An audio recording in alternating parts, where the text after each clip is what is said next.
नमस्कार, जय हिंद साथियों। कल से देश भर में एक भ्रामक खबर फैलाई जा रही है। कहा जा रहा है विपक्ष ने महिला आरक्षण बिल गिरा दिया।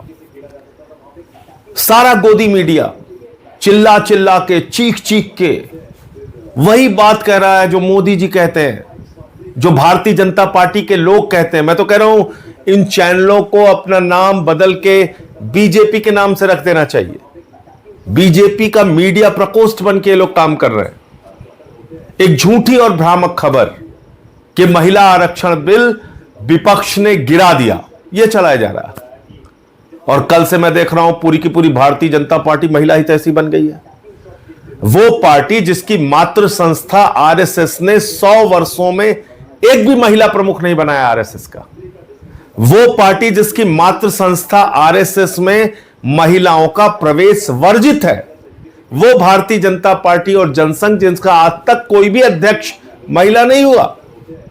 वो पार्टी, वो बीजेपी जो मणिपुर पे खामोश रहती है, हाथरस पे खामोश रहती है, अंकिता भंडारी के मामले में खामोश रहती है, जो बलात्कारियों को संरक्षण देने का काम करती है, वो कल से महिला हितैषी बन गई है।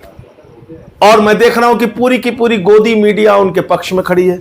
पहली चीज तो मैं देश के लोगों को स्पष्ट तौर पे कहना चाहता हूं कि महिला आरक्षण बिल 2023 में जो पास हुआ था वो देश भर में लागू हो चुका है।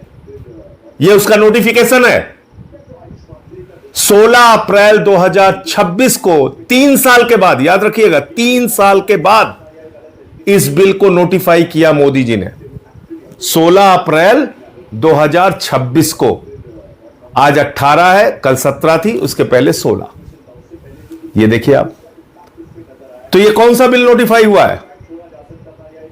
2023 में जिसको सारे विपक्ष ने, पक्ष ने, सब ने मिलकर पास किया था, महिला आरक्षण बिल, वो पास हुआ है और वो नोटिफाई हो चुका है। अब जो कल बिल गिरा वो क्या था? वो था देश के टुकड़े टुकड़े करने का बिल, जो भारतीय जनता पार्टी टुकड़े टुकड़े गैंग बन के देश भर में लागू करना चाह रही थी। उत्तर और दक्षिण का झगड़ा कराना चाह रही थी। बंगाल की सीटें कम, उड़ीसा की सीटें कम, तमाम राज्यों के बीच में असंतोष पैदा करना चाह रही थी।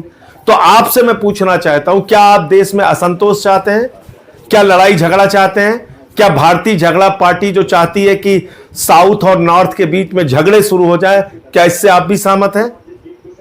कोई नहीं सहमत हो सकता। जो भी सच्चा हिंदुस्तानी होगा वो देश में शांति चाहेगा।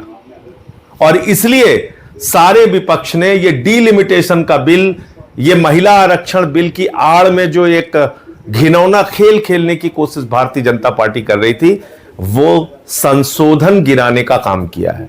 वो संविधान का संशोधन गिराने का काम किया है। 23 का पास हुआ महिला आरक्षण बिल आज भी लागू है, उसमें कहीं कोई परिवर्तन नहीं हुआ है। अब वो क्या था ये भी आप सुन लीजिए।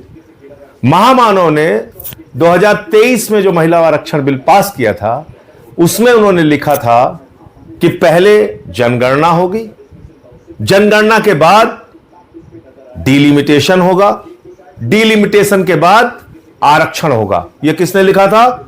2023 में महामानव आदरणीय नरेंद्र मोदी जी, उन्होंने लिखा था।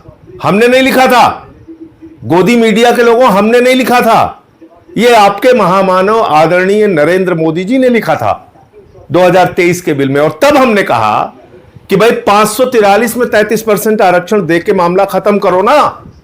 क्यों इतना लेट कर रहे हो कि पहले जनगणना होगी, फिर डिलिमिटेशन होगा, फिर आरक्षण होगा, और ये 29 के बाद यानी कि 34 में लागू होता मोदी जी के हिसाब से, जो 23 के बिल में है। अब वो 3 साल के बाद कह रहे हैं नहीं साहब हम बड़े हितैषी हो गए हैं, हम तो बस इसको पास करना चाहते हैं। ये कितनी झूठी और बेबुनियाद बात है कि 3 साल तक वो 2023 का बिल इन्होंने नोटिफाई नहीं किया था, जिसके ऊपर संशोधन लेके आए। 16 अप्रैल 2026 को आनन फानन में उसको नोटिफाई किया इन्होंने। और अखबारों की हेडिंग आप देखिए। चलिए, गोदी मीडिया वाले गलती करते हैं, बात समझ में आती है, मैं आपको दिखाता हूं। ये अखबारों की हेडिंग पढ़ के तो मुझे इन लोगों के दिल दिमाग पे तरस आ रहा है कि क्या ये सोचते हैं, क्या कैसे काम करते हैं। महिला आरक्षण बिल लोकसभा में गिरा, हिंदुस्तान अखबार की प्रमुख हेडलाइन है। अब आप देखिए, महिला आरक्षण पर विपक्ष का अड़ंगा, दैनिक जागरण अखबार की हेडलाइन है। ये आप पढ़े लिखे संपादक होके अखबारों के, आप इस तरह की खबरें, भ्रामक और झूठी खबरें फैला रहे हैं। महिला आरक्षण बिल तो लागू हो चुका है देश भर में। आगे बढ़ते हैं। अब बात आती है डीलिमिटेशन के नाम पे ये क्या करना चाह रहे थे। ये इस बिल को आनन फानन में क्यों लेके आए? क्योंकि इनको बंगाल और तमिलनाडु का चुनाव दिख रहा था। इनको लगा हम देश भर में ये प्रचारित करेंगे कि देखिए देखिए साहब, महिलाओं के आरक्षण के खिलाफ है पूरा का पूरा विपक्ष और हमको चुनावी फायदा हो जाएगा। लेकिन मामला उल्टा हो गया। मामला यह हो गया कि आप 2011 की जनगणना के मुताबिक डीलिमिटेशन करने की बात कर रहे थे, जिसमें बंगाल की सीटें कम हो रही हैं, तमिलनाडु की सीटें कम हो रही हैं। तो उन लोगों ने अपने अपने राज्यों में इसको बड़ा मुद्दा बना दिया। तो लेने के देने पड़ गए, लेने के देने पड़ गए मोदी जी को। जिसने भी उनको मूर्खतापूर्ण सलाह दी वो लेने के देने पड़ गए। अब तमिलनाडु में मुद्दा बन गया कि उनका प्रतिनिधित्व आप कम कर रहे थे, बंगाल में मुद्दा बन गया कि उनका प्रतिनिधित्व आप कम कर रहे थे। तो इसका भारी नुकसान बंगाल और तमिलनाडु के चुनाव में आपको उठाना पड़ेगा। दूसरी बात, कितना घिनौना खेल खेलती है बीजेपी।